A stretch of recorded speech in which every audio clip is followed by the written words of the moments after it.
We do know, at least on our early information, that he did not have a criminal history. Okay. We're unfamiliar with whether or not we have no information that he was ever a member of the military or anything like that. And so we're still trying to piece together why is it that someone like this would go on this effort. And we don't know if it was a political manifesto or some other anger about some people, or whether or not he really just wanted to stoke terrorism.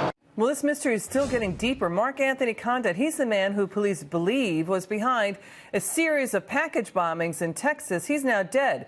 He killed himself by setting off a bomb inside his car after a police chase. Again, his motive at this hour still unknown. Let's take it up with a psychotherapist and human behavior expert, Dr. Karen Ruskin. Just good to see you, doctor.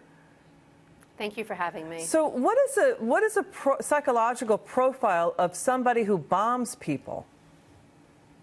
So the research has shown when it comes to serial, we're looking at bombing, whether it's killing, harming, bombing, serial. The concept is that somewhere there is a void within this person, and they believe that this action will correct whatever the problem is that they are experiencing. We don't know what the problem is that they're experiencing, but they believe this action will correct the problem. What is the problem usually?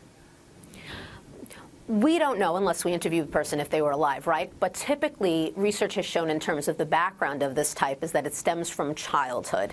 Now, there's a debate in the mental health industry as to whether this is nature or nurture, or a combination platter of both. So is it nurture in terms of your childhood, your upbringing? Much research has shown that a lack of love, that there is some type of drug abuse in the family, abandonment issues, but in some cases that's not the case, and then you wonder, of course, is this a situation of rather nature, where do you have a genetic predisposition towards this type of behavior? That's interesting. Psychopathy, diagnosis such as that, where that has proven very much so to show in terms of this type of behavior. It's an act of rage and anger. I mean, here's a little of his background. It looks pretty normal. Condit was homeschooled. He attended Austin Community College. He declared no party in his voter registration, though he did say in a blog post that he considered himself conservative. Condit and his father owned a home. He held a job as a purchasing agent for one company, a computer repair technician for another. He was fired from his computer job in August. So what do you glean from all of this, doctor? That's what's so frightening about it, and that's what has psychotherapists and psychologists, all mental health experts alike, talking about this.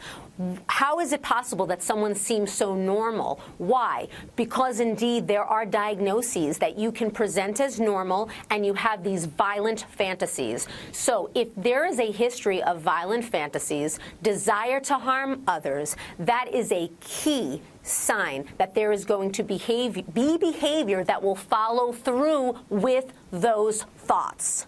Doctor, clearly if you have a fantasy, you're enjoying it. So this bomber's motivations, I mean, he was enjoying the fantasies, he acted out on it. But here's the thing, do bombers' motivations, do a motivation of a serial bomber differ from a mass shooter?